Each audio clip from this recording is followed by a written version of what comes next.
Hey, welcome back into today's video. We're going to be talking about a 19-year-old high school student who faked several illnesses. Her name's Maddie Russo, and she was arrested lying about having a football-sized tumor that wrapped around her spine.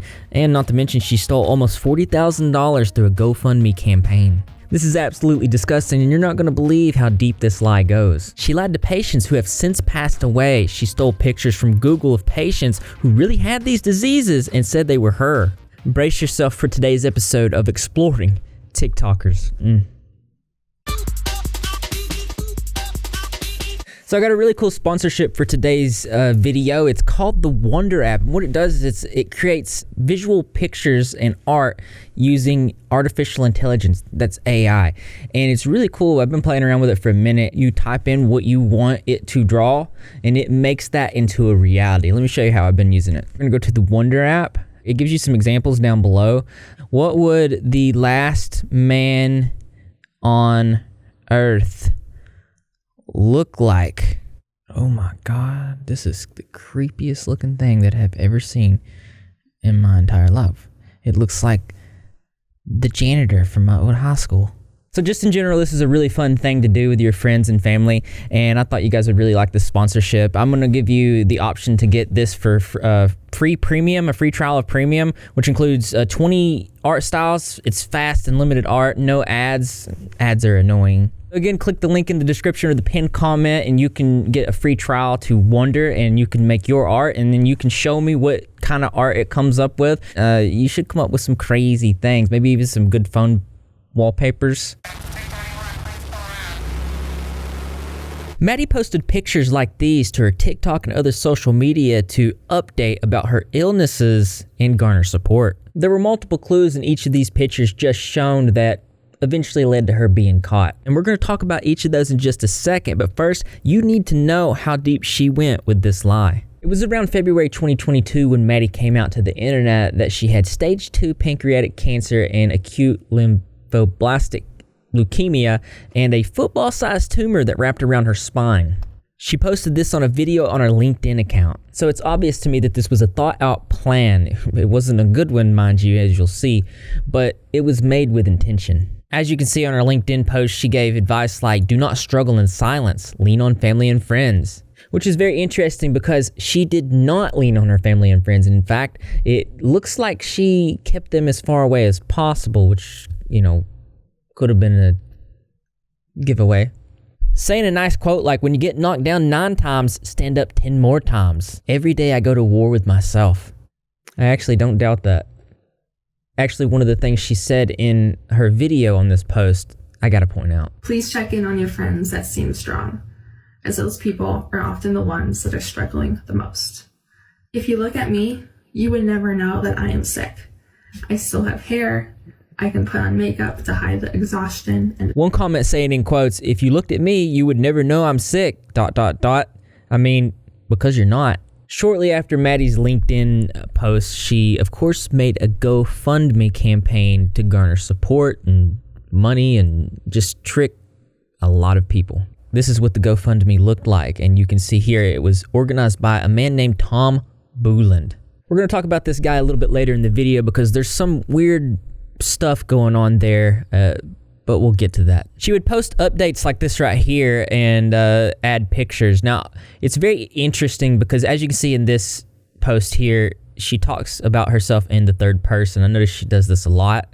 You can see it's posted by her, but it says Maddie's illness is progressively getting worse. And she would generally just post these, and it makes me sick to my stomach, but I think she had a plan with this. I think she was going to fake this, and then she was going to miraculously recover, as you can see here in this post. Without this support, she would not be where she is today and couldn't have made it this far. Here's to the greatest comeback story ever and a miracle in 2023. I believe that she had the full intention to miraculously recover and say it was God or something like that. It's important to note that GoFundMe released a statement when this was discovered to be a huge scam saying this. GoFundMe has zero tolerance policy for misuse of our platform and cooperates with law enforcement investigators of those accused of wrongdoing. GoFundMe's giving guarantee offers donors full refunds in the rare case that something isn't right. This is the first and only donor protection guarantee in the fundraising industry. Donors can file a claim here. Now, I am going to put this link down below because I know there was some over 400 donors that were scammed, innocent victims. So if you are one of those, the link's below. Go get your refund and give it to somebody that actually deserves it. It also says the Eldridge Police Department requests that any people or businesses that have donated to Russo contact them at 563-285-3916 or email the Eldridge Police Department at police@cityofeldridge.org. This is mostly because aside from the $40,000 that were scammed through the GoFundMe, she received anonymous donations from foundations and just other people. Like, it's probably a lot more than $40,000 that she stole. She would post messages and montages on her TikTok like this. Hey, just a reminder, no one prepared you for what you were gonna go through. There was no way you could have been prepared.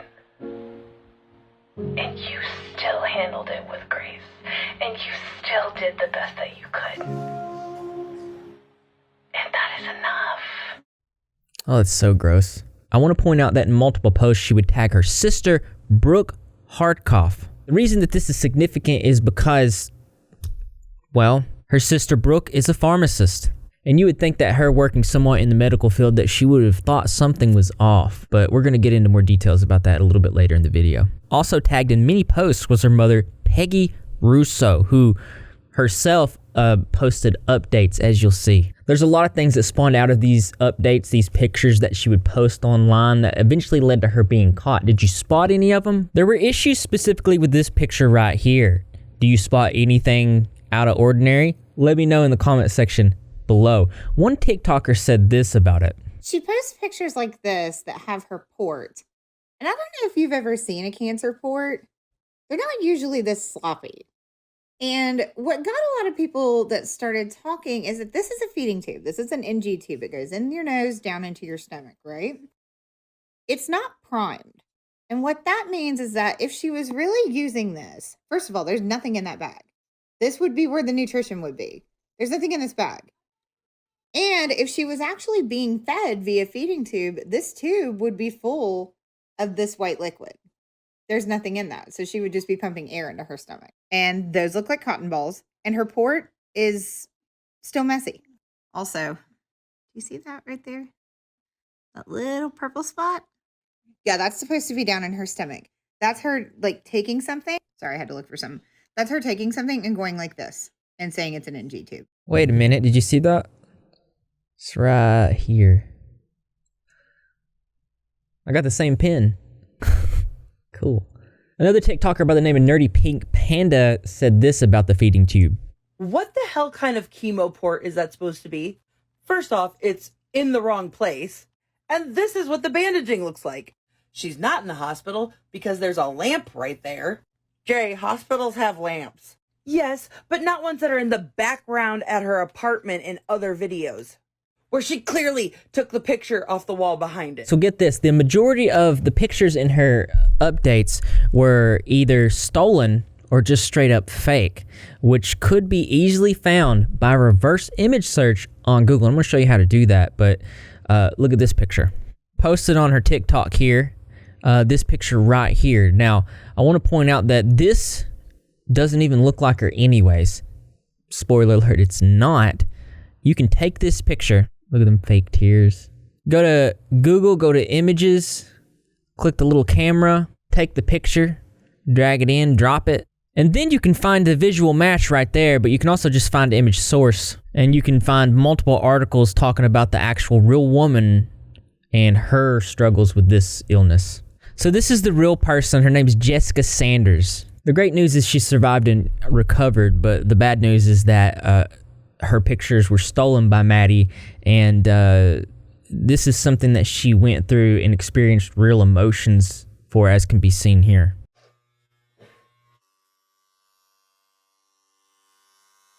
And it's disgusting that somebody would do this. She actually released a statement saying this. I was shocked to find out someone used my images falsely for their personal gain. Survivorship is very difficult emotionally, and this really hit me hard. I was very vulnerable, and she exploited that. I feel violated.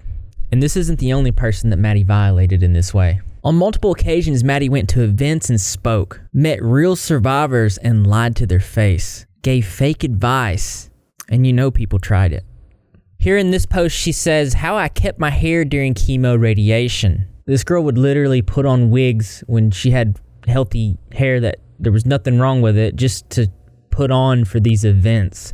Giving out advice like this to people that really have these illnesses is disgusting. Something I wanted to share was how I've been keeping my hair during treatment with chemo and radiation.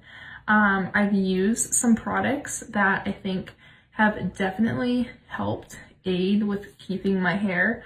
And she also talks about this brand of regrowth treatment called Hers, and actually biotin, which is insane to me. Online comes with like a 3-month supply. I started this right away when I started treatment. And then soon after treatment, my mom found this. It's biotin with collagen and keratin.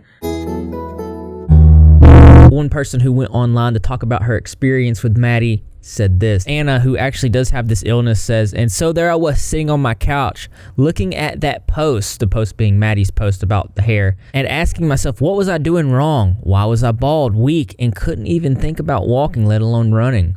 Walking to the car to get to the hospital was a challenge. I was thinking that I did something wrong, or maybe that I was not strong enough. And it's no wonder she felt this way, because Maddie was representing herself as someone who was able to still live their life normally, be active, play sports, go running, and it's just not realistic. What she done to all these people, man, I hope they throw away the key. The husband of that woman said, my wife connected with Maddie as she was afflicted with the same type of illness as her. We cheered for her, commiserated with her, and amplified her message, and supported her GoFundMe. Well, it was all a lie. Maddie does not have this illness. This is wow. In another situation, there was an individual that Maddie met who actually did have this illness named Charlie. Maddie posted saying, it just absolutely breaks my heart. Charlie and I would text each other daily talking about all the ups and downs of both of our battles with this illness. And she was seriously just a sweet, genuine soul. We are the same age, lived within minutes of each other, and could relate to each other 100%. My last texting conversation was just one day before she earned her wings. Rest in peace, Charlie. Fly high until we see each other again. You will always be our queen. Oh my God. A lot of people were asking, how did the family not know? And that's a feeling that I share with everybody else. There was one message that was seen from Peggy that might shed some light on how they didn't know. In a Facebook post from Peggy Russo, she said, I appreciate you. Unfortunately, I've never been allowed to go along on any appointments. I've never met her doctors. I've asked a billion times to please let me learn more about this and help you. Told her she didn't have to do it alone, but she insisted. One thing I've said to her many times was Charlie never did it without her parents. They were always there. She never said, you guys just keep working and I'll go to Iowa City alone. I've never understood why she thought she wanted to go by herself. She always told me she could handle it and to stay and work. Maybe because I'm a single parent and help her financially. I don't know. No one's ever understood that. Was it pride? But it's broken my heart for a year. It wasn't pride, Peggy. It wasn't pride. Now, there is no evidence that Peggy or any of the family knew, but I'm just saying, Peggy did update several times, and she went to events, as can be seen here. So here's her mother with her daughter at an event that she spoke out, and another. I guess this is a boyfriend. I'm not 100% sure. Maybe it's a brother. I don't know. But he's also tagged in several posts. It also doesn't help that Peggy posted in detail updates like this. Okay, I had heard a couple things before I posted this. One of them was that her mom was estranged, that she lied to her mom, and her mom requested a second opinion, and she cut off all ties. But then I get these DMs from my anonymous FBI agents that are out there. And it makes me wonder if this is a Munchausen by proxy case, or just a Munchausen's case, or just a psychopath case. This was on January 5th. Prayers for Maddie tonight. She started a medicine on Tuesday, blah, blah, blah, encoded in the ER. These are more from her mom. Pause to read. I'm not going to read through this whole thing, so pause to read.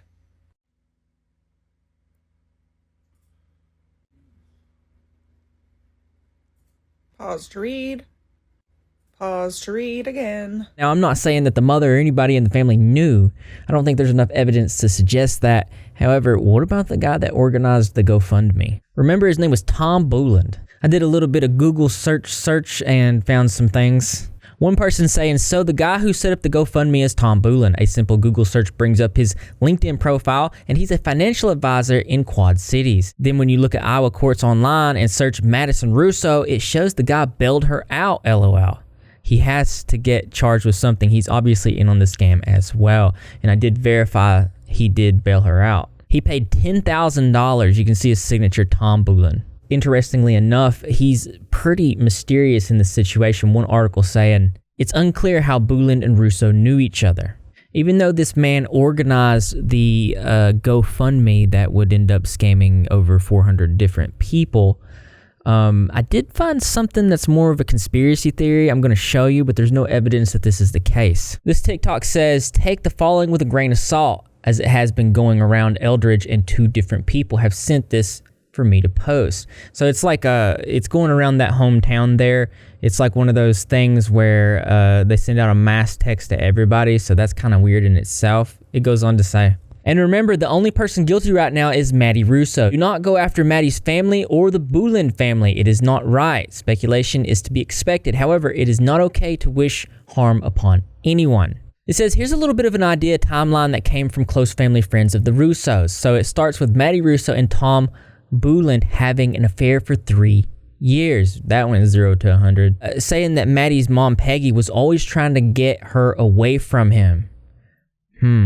Now, I'm going to post this on the screen. You guys can pause to read this entire story. I feel like since it's speculation at this point, it's not right for me to read the whole thing, but still, we speculate, so just take this with a grain of salt. It is unclear to me how someone, because if he's not involved, right, he got scammed and he's an innocent person, so then why would he spend $10,000 to bail her out of jail? It just makes no sense. So you let me know what you think in the comment section below.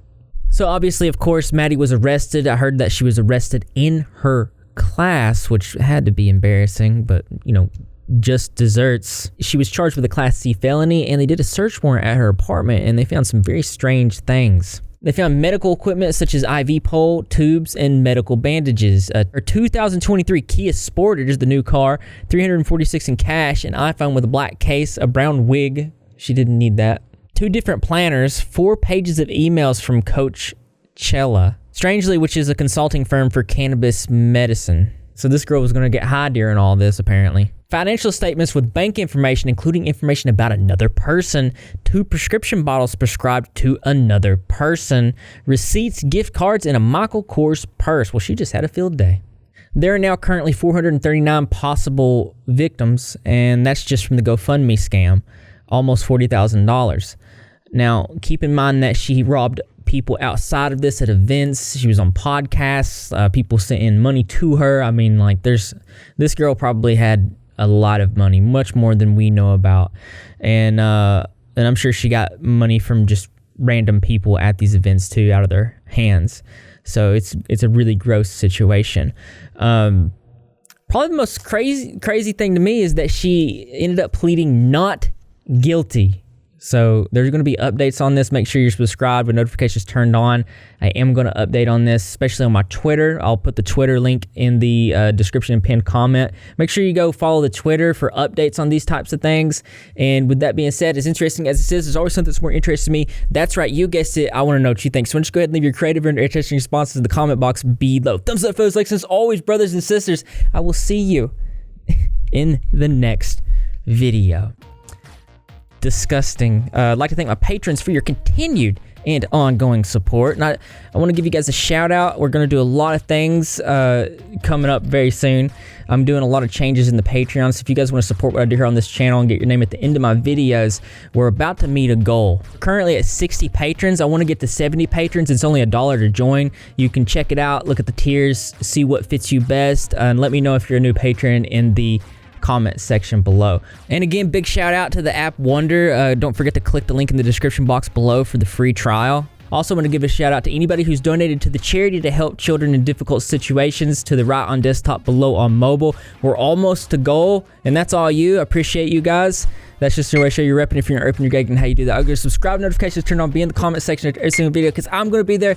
Greg the Cat's going to be there in spirit, and the rest of the Rep Squad community as well. And I expect to see you there too, because this channel loves you. Bad people in the world, I'm telling you. I need another coffee after that.